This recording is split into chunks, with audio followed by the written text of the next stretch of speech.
All right. So thank you everyone who's joining us tonight. Tonight I'm live with John Dunfee from JMD Apologetics. We are just going to talk a little bit about his life, his upbringing, just kind of learn, you know, should be a great time. So anything you want to say, John?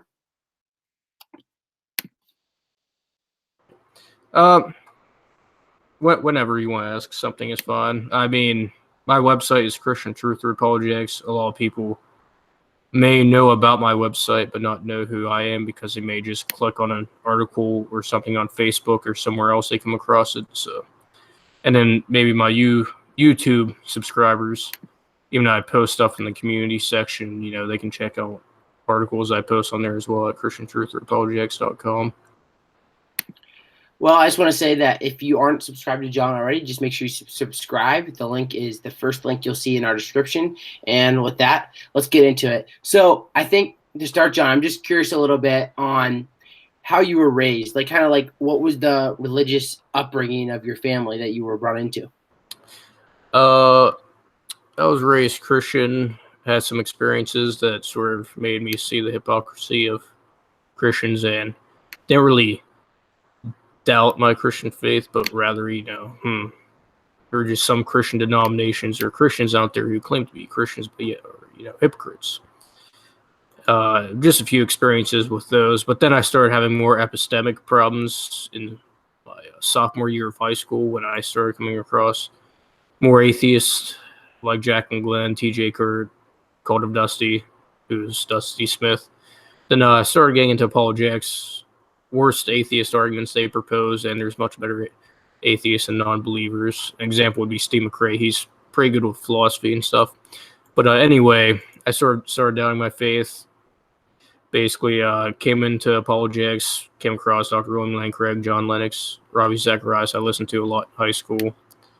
And eventually, senior year, after I graduate, I decided to start a YouTube channel, JMD Apologetics 101. Then I decided to start Christian Truth Apologetics after I went to the Cross Instructor Academy 2017, because that was definitely a good experience in my life to take the apologetics ministry to the next step of actually making a website. And I've just been going along and have been somewhat successful in the past 2 years. So that's basically my apologetics journey summed up. There's a lot more details, but you can't get to everything, I guess. Yeah. So you talked about how the atheists, you really started to study atheism more when you were like a sophomore in high school. So what were some of the arguments that you had that kind of made you question your faith?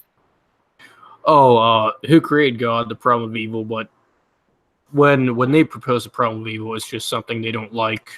And then they would start pointing out, stuff with the Bible, like slavery in the Old Testament. Christians don't have answers to that, unfortunately. And by Christians, I mean the general population who are not familiar with apologetics. I'm saying there are answers to those, but unfortunately, the church has seen, or probably hasn't even heard of apologetics, and some churches see what apologetics is, and unfortunately, they ignore it for some reason. And I think along with many other, teenagers our age, well, I'm an adult now, I'm 21, but people graduating high school, for example, we both would most likely, 75%, most likely if we went to secular school, become a non-believer or, a relativist or something like that. Just something that's not Christianity would most likely leave our church.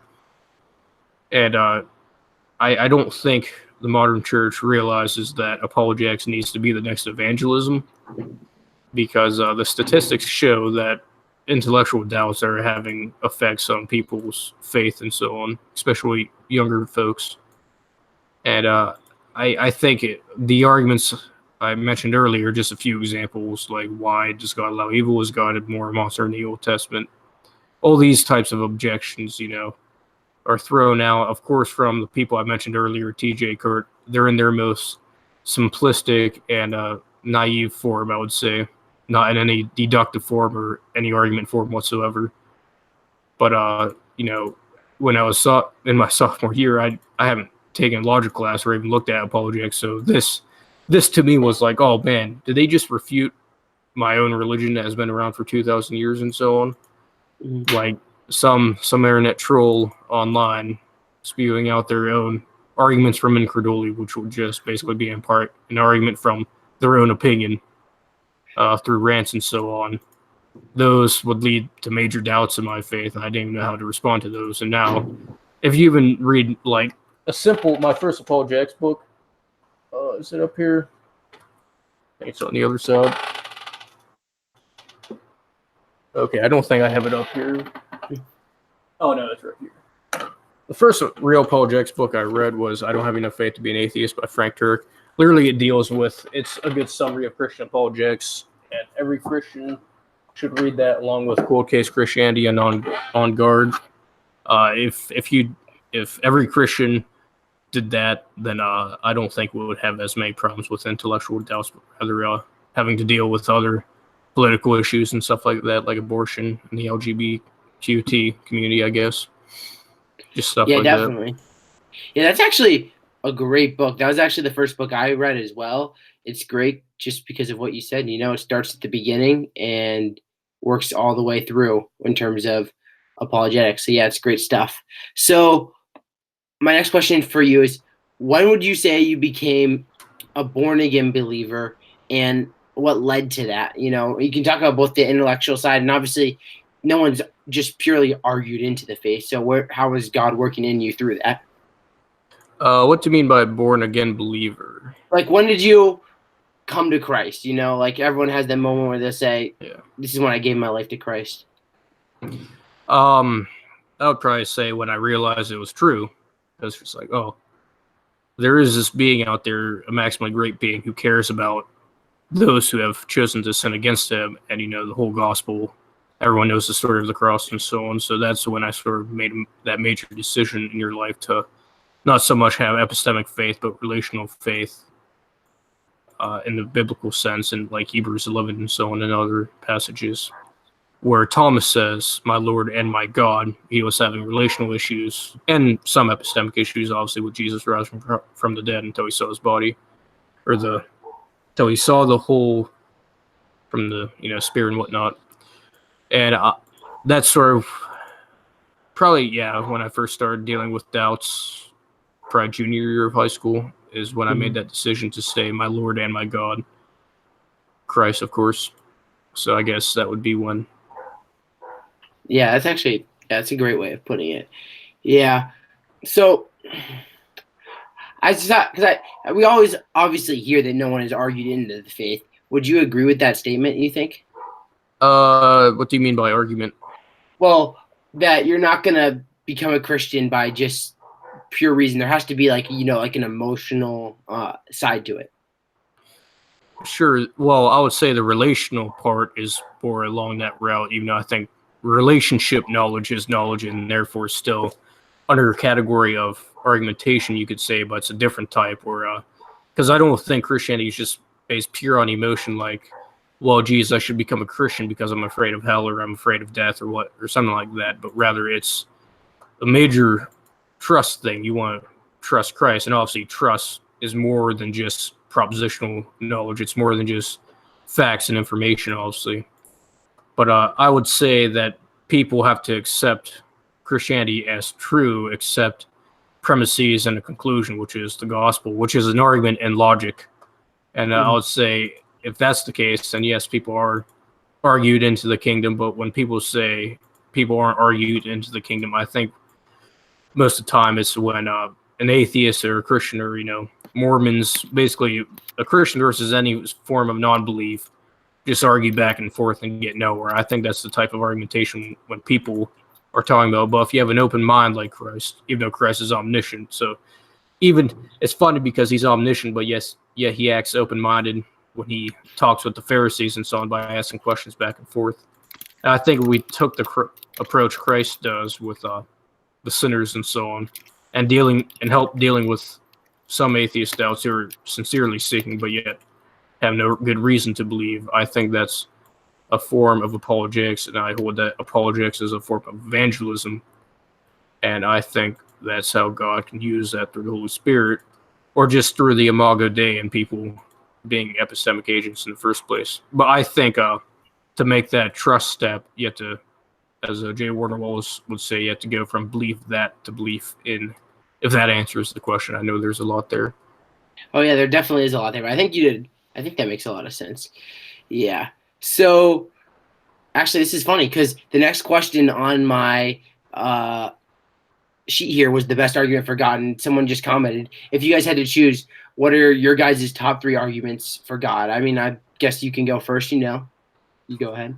Well, I get asked this question a lot, and I was having a conversation with believing thinkers yesterday. Unfortunately, they couldn't do their interview with me because YouTube live streaming was down. I don't know I if heard. people. Yeah, but that was one of his questions for me, and we sort of had a private chat. But it's the cumulative case approach where you combine all the arguments, where you get all these attributes of this maximally great being who's timeless, spaceless, immaterial, omnipotent, omniscient, morally perfect, which the ontological argument would prove that God, a maximally great being, would have to be this way in every possible world. Possible world meaning, given different circumstances, a maximally great being would still be omniscient, morally good, and omnipotent, and so on and so forth. And I would say divine simplicity is proven by the Kalam if you show that all of time, space, and matter, composite things, had a beginning. So you just get attributes like that, and you just line up, oh, this really sounds like God, that Christians... and if you prove the free will argument, which is one I'm trying to develop on, I think that contradicts Islam, so you can almost negate Islam out. So this sounds like the Judeo-Christian God that people talk about a lot. And that's sort of the cumulative case. But if I had to take one argument by itself or 3 arguments by themselves, I guess I would say the fine-tuning ontological argument and free will argument that I'm developing. Okay. So, yeah, those are great arguments. Yeah, I agree with you a lot in that you can't just use one argument because the arguments are cumulative. They build a case. But I mean, if we're gonna go Sports Center top 10, I guess probably third for me is the fine tuning. The idea that there's all these constants that our universe has that are just right, like the high nuclear force, the low nuclear. I think it's the high and the low. I might be wrong there. Strong and weak. Strong and weak. Yeah, that's what I meant. Gravitational force. Yeah, things like that. I have a whole list of like 34 of these, and a great channel. I actually don't think they've posted anything, but Alan Heinlein, I think he is a physicist who is a pretty good defender of the fine tuning argument. If you can ever get him on your channel, then I want to get him on my channel to discuss the fine-tuning argument. I just have to do my second article. I already did one on the fine-tuning argument, but I want to do one on dealing with the top 10 objections to the fine-tuning argument like I did with the Kalam. After I do that, I'm going to hopefully do a podcast with Alan. It's been a year. That's been a year project. I've just put that off. But yeah, I like the fine-tuning argument too, because when you hear some of the objections, just like, yeah, you can tell it's a good argument. Yeah, definitely. So that's probably my third, fine tuning. I really like I forget the exact name. I'm just totally blanking. The argument that the universe has a beginning. I think that's, who is that? Is that Aquinas? Well, that'll just be the basic premise of almost every cosmological argument. Aquinas is, I believe it would be his second way, would basically argue from efficient causes that you have this line of efficient causes that can't go back for an actual infinite. You have to have a pure actual being to start all these efficient causes. I was just trying to remember who like the first person was to get it. But regardless, yeah, I really like that argument because well, Moses would probably be the first, Genesis 1:1. Yeah, I guess you're right. So Moses' argument for the beginning, I mean, obviously, it's more of just a conclusion because he's assuming that it's true, but he would he would probably defend the basic premise because Inspiring Philosophy just did a video on this. I slightly disagree because I think Genesis 1:1 is unique among the ancient Sumerian texts that he will bring up in his video. I think there's obviously a signing function past Genesis 1:1 with with the days and so on. But generally speaking, I think Genesis 1:1 is a Jewish way of saying the totality of all things had a beginning. And I think they're more sure their focus is on material things, but that to me just seems like a non sequitur to say that they don't think about whether things have beginnings or not. But I'll go ahead. Yeah, definitely. Well, I just love that argument because the way I look at it is if there was no God, no deity, then there would have always been nothing, no universe. Because that just makes sense, the basic laws that we have. But there is a universe, so what does that say? To me, that the idea that the universe has a beginning, the cause, it just makes sense to God. But I think that's probably one of the best scientific ways of arguments. But I think the best argument when we're talking with, just a normal atheist that isn't super well informed, I think is the argument for morality, and that really that if there is no God, there's no morality, because you can see like these. Well, I think you have to be careful because when you say there's no morality, you could still have subjective morality. There's no objective morality. Yeah, because if you phrase it that way, then they're going to come at you and say, "Well, are you saying atheists can't be moral?" And of course, that's not what the moral argument says. The idea that there's no objective moral truth, because you can see how certain people have used the idea that there is no objective moral truths for really horrible things. You look at like Hitler and the Holocaust, who I know people say he was a Christian or a Catholic, but that's just not right. It's just be kind of like when they show me where Jesus taught to kill the people he came for first. He literally says, "I came for the Jews first, then the Gentiles." So until you somehow exegete that to mean something like form an alt-right party and kill all of God's people, then I don't think he was really.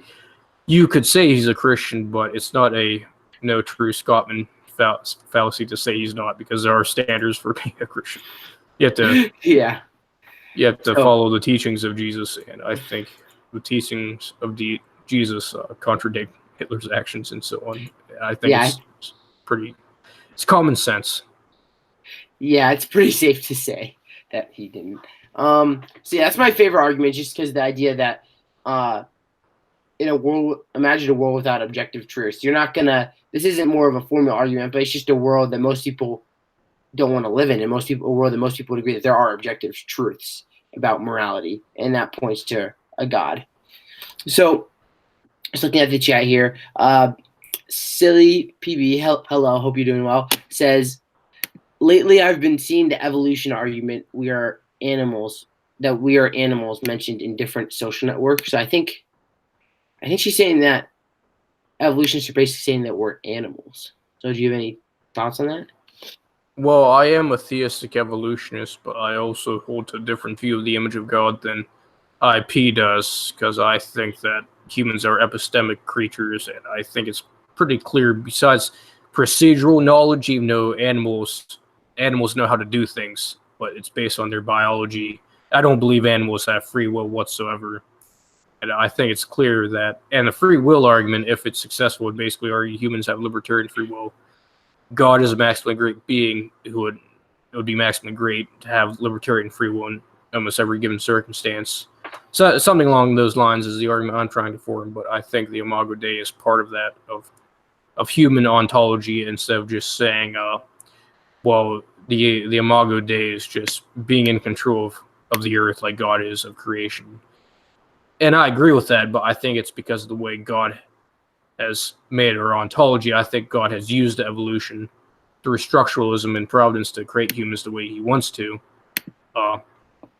But I think that humans are more than just animals based on positive reasons like libertarian free will, epistemic knowledge, the fact that we have these conversations. You obviously see was not having these conversations unless they can communicate telepathically and do think about these things. But, that's something that is very unfalsifiable, scientifically speaking.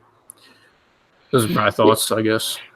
Yeah, definitely. I mean, I wouldn't call myself a theistic evolutionist. I mean, I'm open to the idea of evolution. I mean, I just need to look into it more before I have a well-researched opinion on whether evolution is true or not. I think that as an atheist, if you're going to say there is no God, I think you're going to back evolution with everything you got because you need evolution to get to where we are now if you're an atheist. So I don't know. I have to really look into the arguments more for and against evolution.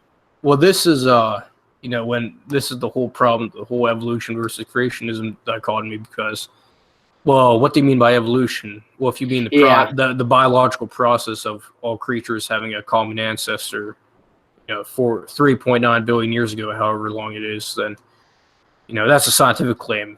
The philosophical conclusion, you make atheism or theism, aka theistic evolution, then that's neo-Darwinism would be atheistic. That would basically be the whole process is guided by nothing but pure randomness and natural selection. Well, on structuralism, it's guided by an intelligence, which would still be a form of intelligent design, just a different process.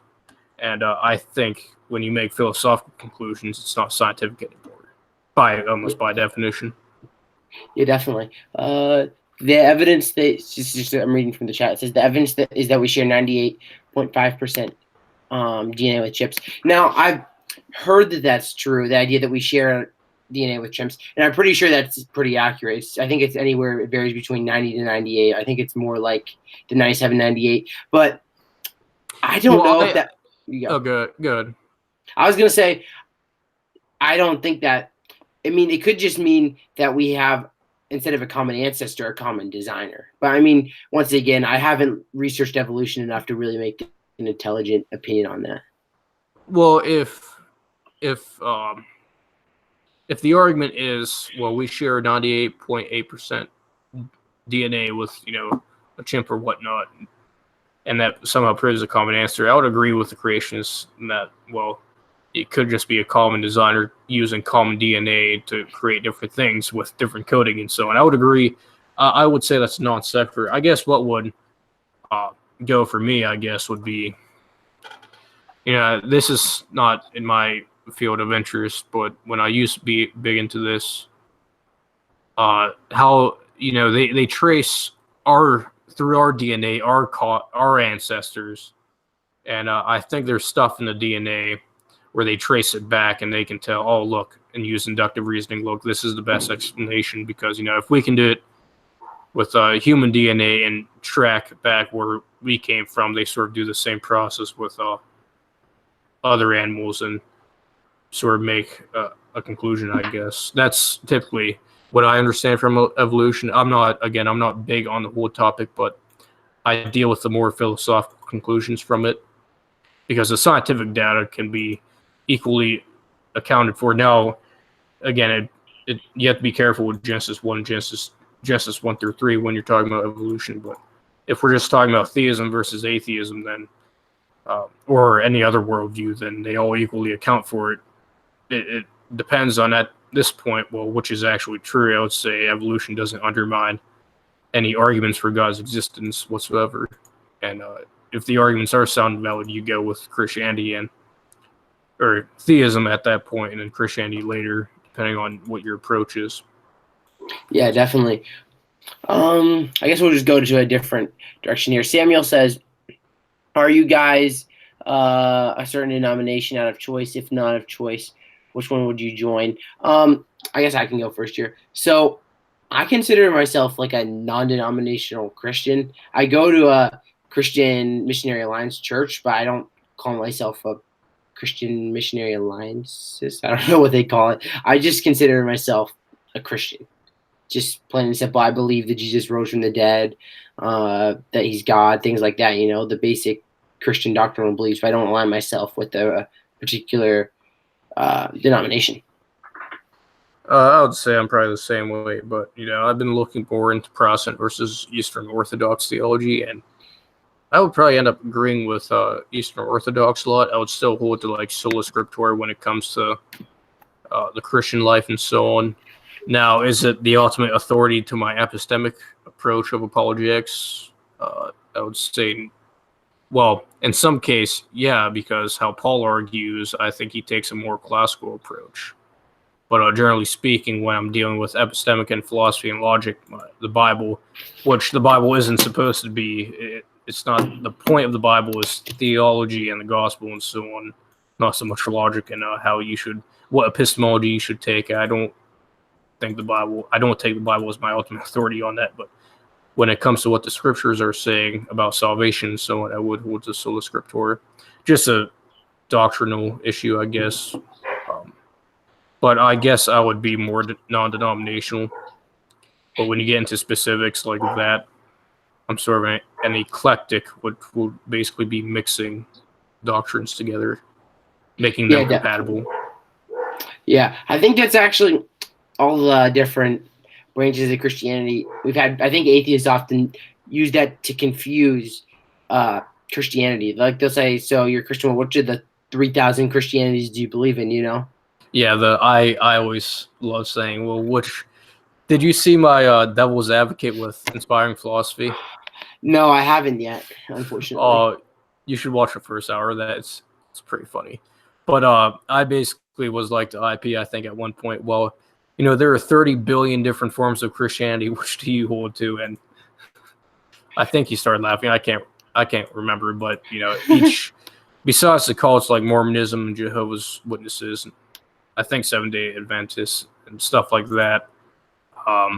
There's a common thread throughout all forms of, I don't want to say all forms of Christianity, through all denominations, mere Christianity, the main doctrines like the Trinity. You can question Pentecostal, I guess, some Pentecostals.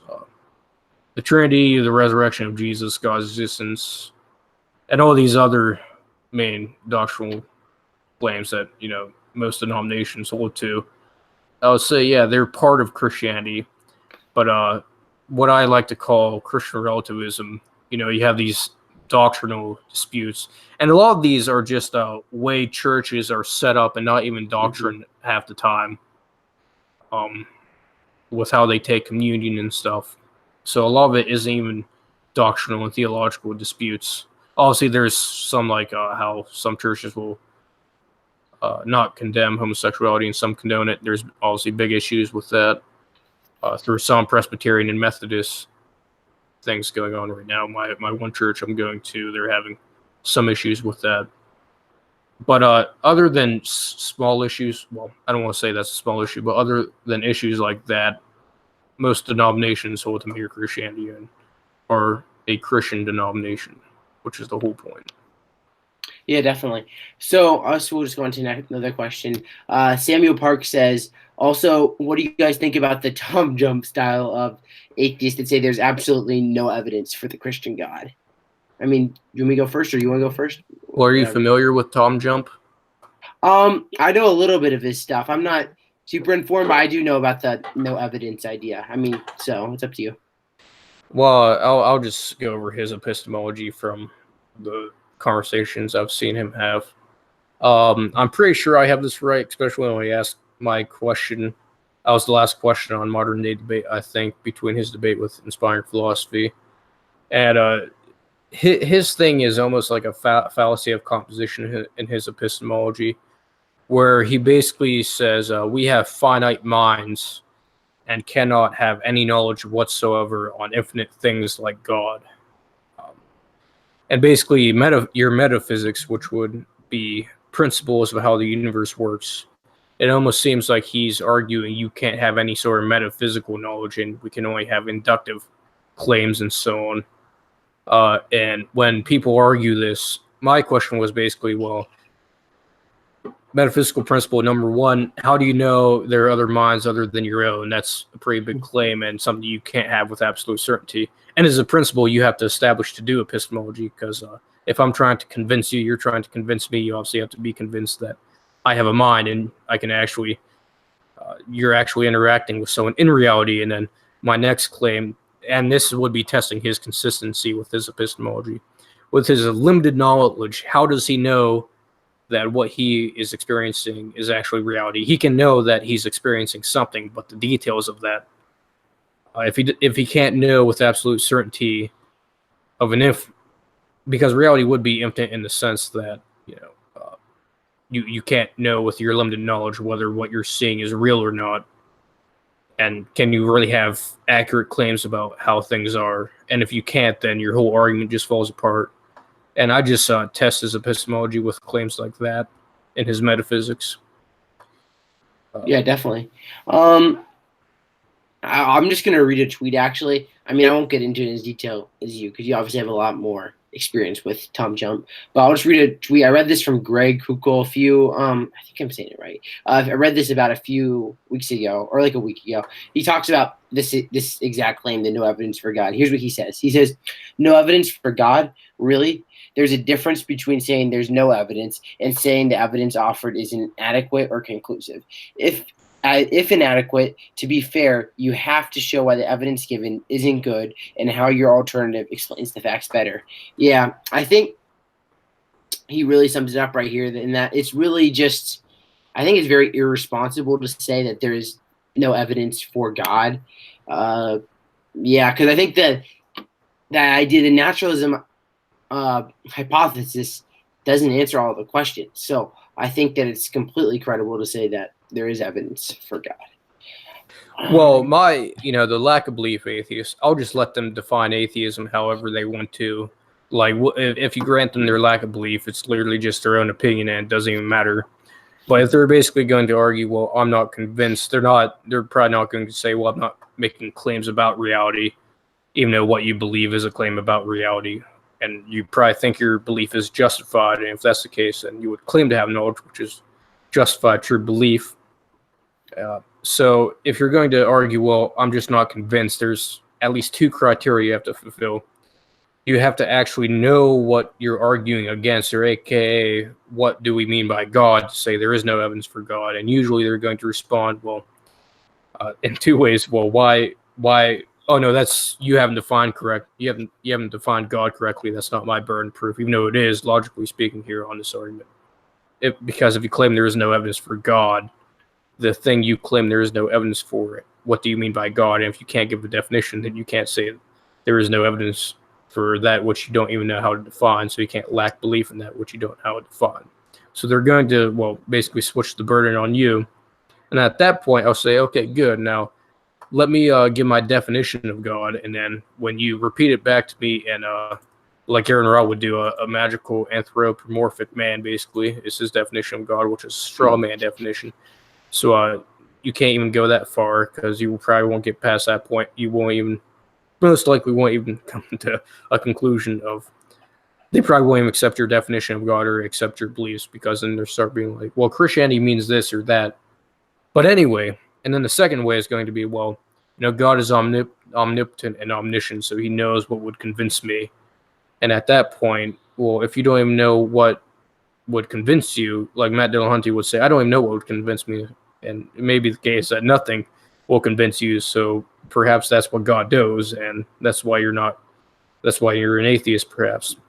But then you may go to, well, if he has no epistemic knowledge, then how can he be held accountable, perhaps? So then you can just say, well, he's going to, because he's said multiple times, examples like Matt Dillahunty, that even if the Christian God is real, I won't worship him because I think he's a moral monster. And then you see some of the things that they support separate from the whole atheist versus theism debate. So there's issues like that. But at minimum, they have to be able to prove what God is. What do they mean by God? And is it not a straw man definition? And are they actually dealing with the claim Christians make or just theists make?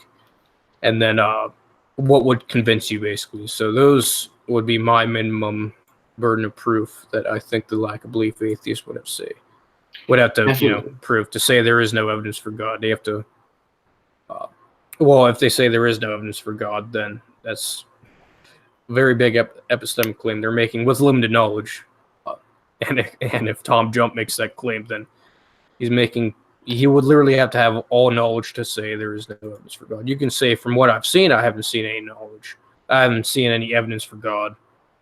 And at that point, you can go, well, what would be evidence for you? And then when they start giving out, probably some sort of scientific evidence they would want, and then you can point out, well, it's a category error, and then it's an epistemic debate. And that's why Tom Jump, I think, focuses so much on epistemology and actually dealing with the arguments, it seems like. Yeah, definitely. So this kind of stems off from what we're just talking about. So I'm sure you've had Justin Adushi, I think his name is, comment on your videos. Have you, by chance? He's like a I don't know if he's an atheist, but I think he's an atheist. Who? Justin who? Justin Adushi, I believe his name is. I don't think. Okay. Well, he comments I on. have trolls though, so don't worry. Yeah, it's good. So he comments on a lot of my videos, and I'm just curious on your thoughts on this one idea that he had here. He talks about how basically skepticism is the best way to obtain knowledge. Basically, the idea that I'm just going to start off in the middle, and until you can prove something, I won't believe it. So I'm just curious on your thoughts there. I would ask him, well, doubt that what you see, and you won't come to any knowledge claims about those who love you. Relational knowledge, because you have to doubt their existence. If skepticism is your main epistemology, because there's no way you can prove, by their standards at least, that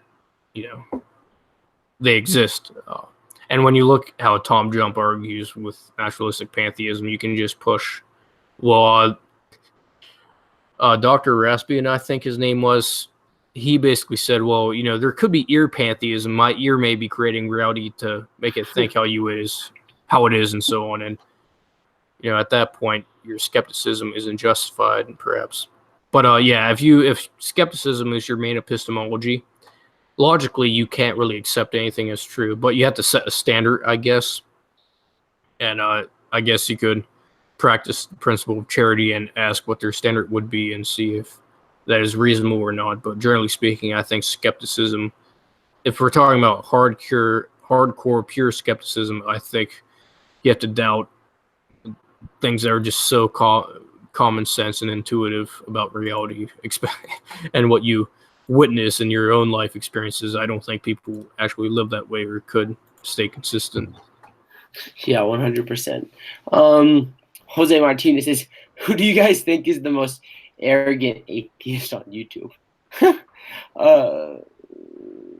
Just anyone who probably the big shots like Jack and Glenn.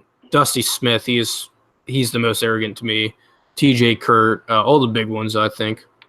The smaller channels, some of them can act as arrogant, but I think the whole community itself can be a bit arrogant when they make all these huge claims about 2.1 billion people, really 4 billion people when they start talking about, God and so on.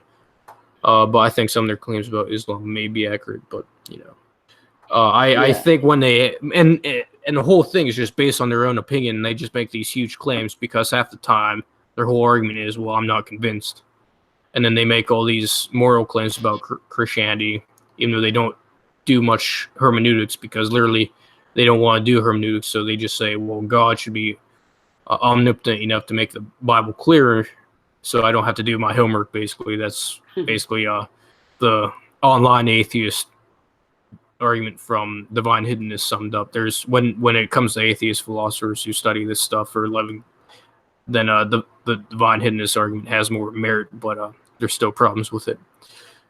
But I just think that a lot of them can be arrogant, especially commenters, as you could tell from some of your comments. It seems like you're saying, but then there are good atheists who you can have good conversations with, like Steve McCrae, even though he's agnostic. So it would be atheist towards Christianity from our conversations, from some of our conversations. It seems like Shannon Q, you can have.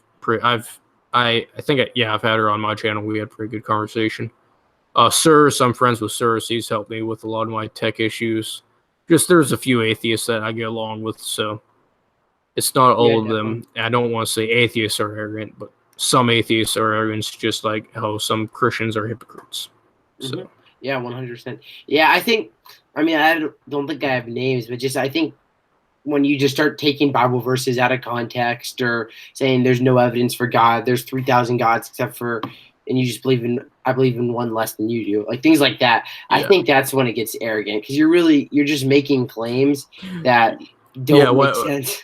When their main arguments is literally from Ricky Gervais, who's just a comedian and not actually a philosopher, you can tell their research skills are not that well, and then they act like it's a defeating argument, even though it says literally nothing. You can just grant them their premise and conclusion. It's just like, okay, you believe you believe one less God than I do, so what? Let's actually discuss whether God exists or not at that point.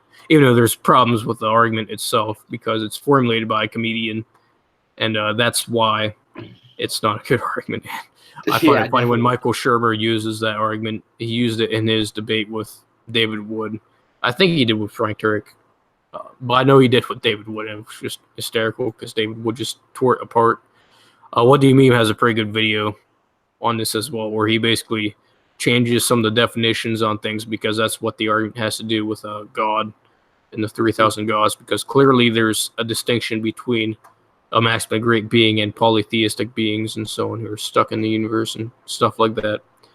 But, I'm just, you've just murdered one less person than me, so that makes you a murderer. Just Yeah. things like that, or a triangle is just a square with one less side, or one less side and one less angle. It's just stuff like that where it means nothing and it's just incoherent. But Yeah, 100%. Yeah, I have a friend who. Sorry, this is backtracking a little bit. When you're talking about your friends who are atheists, yeah, I have one of my best friends actually. I just graduated with him. His name is Kwa. He's from Vietnam, so he's a really cool guy. And we butt heads because he's a Celtics fan and I'm a Sixers fan. But regardless, he's an atheist. But I mean, we've had some really fascinating conversations. There's a lot of really cool atheists out there. I think in terms of arrogance, I remember I was listening or watching the Joe Rogan show once. Just I never do. I just randomly did this one time for like 2 minutes, and they're just making fun of Catholic priests basically and cardinals, just the way they dress, and it was just such a generalization that I think unfortunately Christians get targeted a lot. They're like, hey, they're all these random robe wearing crazy people, and it's just that's not at all what Christendom is. Yeah, Joe Rogan. I like some of his podcasts because I think he has some good points with some political things, but I don't agree with them at all on religion. I think when he talks about Christianity, I think he just sounds like another moron online, basically, to put it bluntly, Yeah, because he has no clue what he's talking about. Simple as that, because he argues from his own incredulity. But he needs, yeah, definitely. and he has a big platform, so when he makes all these claims, it's just like, dude, you need to do more research. But of course, people who press him on this will be small channels like us who have barely, like I have over 1,000, but when it's compared to other channels like Joe Rogan, it's nothing. And it's just like all these big platforms are basically pushing straw mans and lies and misrepresentations. Oh my. Yeah, But that's definitely. just my opinion on. I think he has talked about God generally speaking, and I think he's an agnostic, but he's definitely not a Christian. Yeah, I'd say not. An atheist towards Christianity, you could say. I guess so. Let's go on some more questions. Silly PB says, "How lucrative is atheism for atheists?" I guess I'll start answer. I think it can be extremely lucrative. Like I think a lot of people use it because it's a philosophy where you can get basically there's no objective moral truths. If you want to believe that, you typically, I mean, they'll say like things like murder and theft and things like that are obviously they'll say that's still objectively wrong, but I think a lot of the times with those like in terms of like homosexuality, LGBTQ, marriage reports, sex, things like that, I think that they'll use atheism as a way to kind of justify and say, hey, it's not wrong, I'm just doing what I want to because there's no God. Well, yeah, when they say the statement, "I'm doing what I want to," consistently, if you hold that you're not the Imago Dei and are just an arrangement of molecules in a certain way, then everything you want is determined. So, free thought or pro-choice, things like these, no, it's not a choice. You're determined, and your system allows no value. And human life is just the same as killing a fetus because it's all just matter arranged in a different way. There's no soul or Imago Dei or whatever. But this is them not being consistent, basically, with their own worldview, which gets into presuppositional apologetics when Jeff Durbin talks to some non-believers and so on. Yeah, 100%. Let's move on. Samuel Park says, "Who are your guys' favorite philosophers of religion and academia?" Oh my gosh, it's a big question. There's a lot of great people. You have any thoughts? Yeah, I was asked this question yesterday. I just said it basically depends upon what the topic is. Yeah, that's so true. Trying to think of my favorite. I don't know. There's a lot of good ones. I really like. I've been listening to. There's just a lot of people. Yeah, I guess I'll agree with you. It just depends on the topic because I mean, there's really smart people in every area. Let's see what else we got here.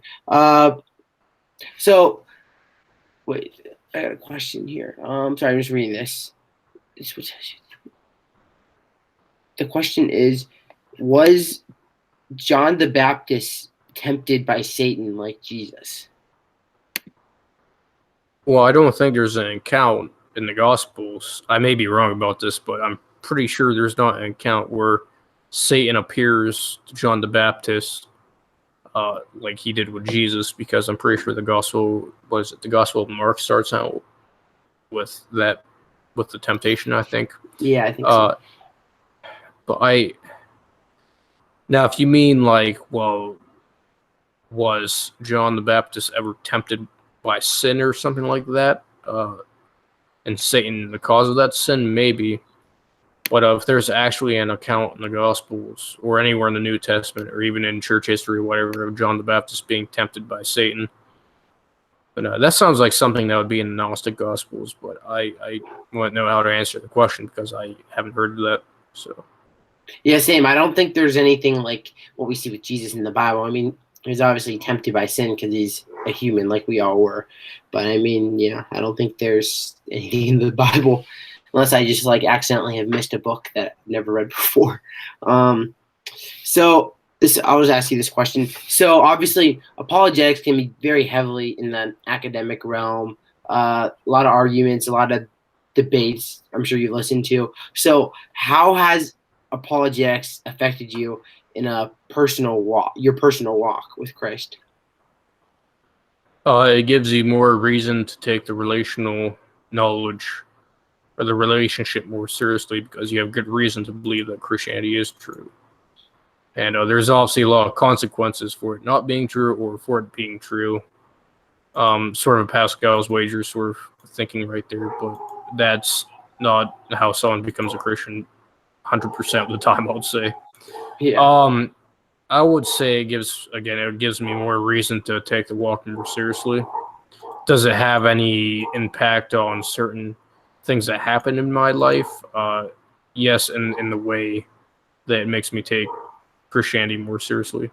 So, Yeah, definitely. to Samuel Park's question, yes, every church should be teaching apologetics, even if the whole congregation is Christian. There's not atheists around the community, because you're to love the Lord your God with all your mind, and when you do that, you take the walk more seriously. And when you have good epistemic reasons, that's very good reasoning to taking the belief in more seriously, because even the demons know that God exists, but yet they tremble in terror and whatnot because they don't believe in. Yeah, 100%. Yeah, I agree with you there. That I don't know. I don't think I've ever heard of apologetics in church. So going back to the whole John the Baptist thing, he says, I'm thinking of symbolism, such as the comparison between Moses and Joshua and John plus Jesus. But I think that's kind of different, because Moses he wasn't just setting the way for Joshua. He also had his own. He had a very he played a very big part taking the Israelites out of Egypt, things like that. Whereas John baptized people, but he didn't have served the same role similar that Moses did, I would say. Do you think that there was an eclipse when Jesus was on the cross? Now, I mean, you might know better than I do, John, but I think there's actually the astronomical record that there is an eclipse around the same time, if I remember right.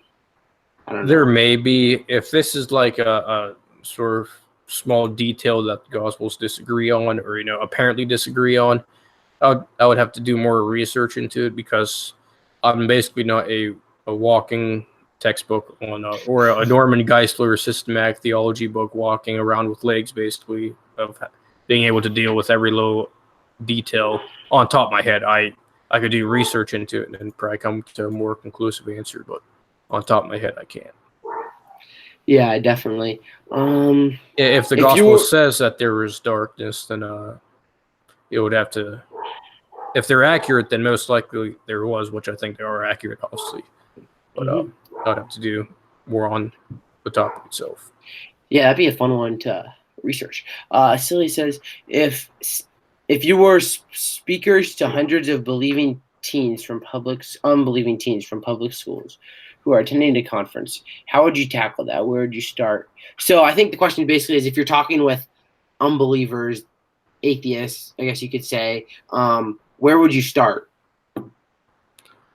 Well, since we're talking about teens, it's always good to get them thinking. So I guess I'll just start asking them questions about skepticism and see if I can get them sort of doubting their own doubts and so on, or their own epistemology. If that gets them thinking. Now, most teens, I just don't think are thinking about these things.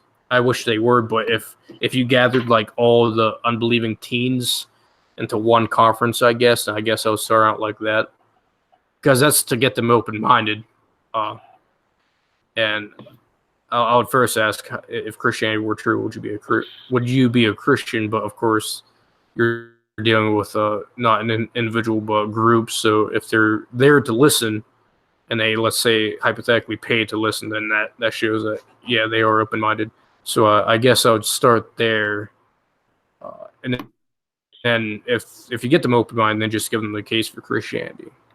Yeah, definitely. I think that a lot of our generation is just not interested in terms of Christianity. Like, they just don't see. Yeah, I think the issue is getting them interested. I'd rather, honestly, deal with unbelieving teens who are willing to change their mind than our generation, because half them. Well, I used to have these conversations in high school. They just didn't care, and it's just like, you literally get nowhere with them because they're not open at all, because they just see it as another truth. And this is sort of the problem with post-truth, which would basically be that there are objective truths, but these objective truths are basically objective for each individual, which is problematic because it's so self-contradictory. But yeah, 100%.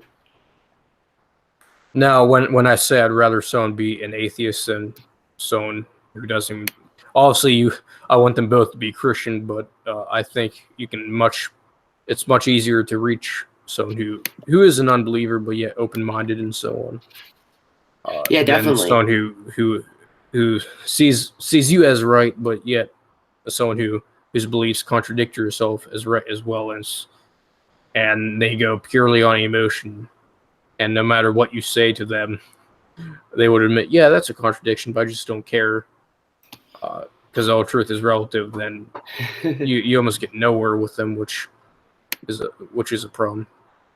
Yeah, definitely. Yeah, I was just talking with someone, an older person who is, I don't know, probably towards deism, but I'm not completely sure where he's at. And I was just talking about, like, so what do you think about the resurrection? He's like, I don't know. I've seen evidence, but I don't really have an opinion. I'm like, you realize that these things matter. This is like, in terms of what comes after death, probably what our religious beliefs are the only thing that matters after we die. Like, if Christianity or another religion is true, that's the most important thing. And if like naturalism and there is no God, then there's really nothing important that we could do in our lives. That's something that I thought about recently. Like, like, if there is no God, we're just dealing with death. Like, we can do whatever we want, but we just end up dead. So it really doesn't matter.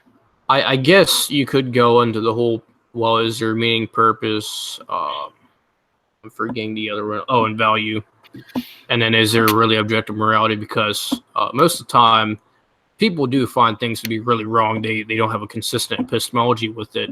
And when you get them thinking about that, perhaps, then that can definitely put a stone in their shoe, because when you start talking about cosmological arguments, they're just not going to be interested in that stuff. So I guess that's why you have to just get to the heart of the issue, whatever that may be, and it may just not be those types of things, but maybe moral issues. Mm-hmm. Yeah, definitely. I think that's the problem for most people, is that the barrier to faith isn't intellectual. It's usually something underlying. Samuel Park says, "Do you guys have a favorite pastor that you guys listen to, like an internet pastor you guys recommend?" I love Mike Winger. I've been listening to a lot of his stuff recently. He's really smart. I really respect him because he's just biblical. You know, he's not going to try to put his own opinion into the statement very often. He just tries to go based off what the Bible says. So that's would be my recommendation. I don't know if you have one, John. Well, Mike Winger to me is like the youth group leader you've never had. Yeah. I don't think he does.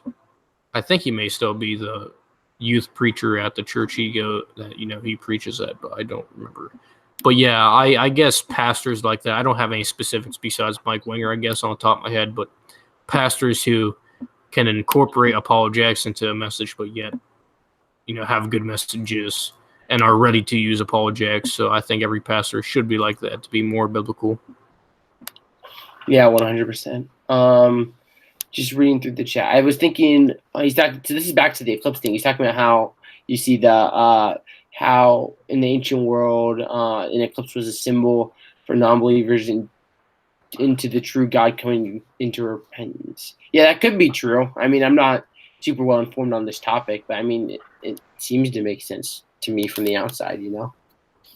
Yeah, I would have to do more into that. Very interesting question, though. Yeah, that's for sure. But it's definitely not the most important apologetic question. Yeah, I'd say so. But I mean, that's my if that somehow was a question that was keeping someone from becoming a Christian, then I guess I need to add it on my apologetics list. Yeah, but I don't think it is, at least. Yeah, I hope I mean, we're both really young, so hopefully we can, by the time we're gray and old, we can dig into a lot of these things. Like, I'd love to get into all the little things, that there's like this, that it'd just be really awesome to see, because there's a lot of cool things we can see through the Bible, and the Bible is really just an amazing book. I think it's pretty cool. I mean, it's the Word of God, so of course it's pretty cool. It's not just a book; it's a collection of writings over 1,500 years that are somehow still around and have a strength through them, and they're all coherent and mixed well together.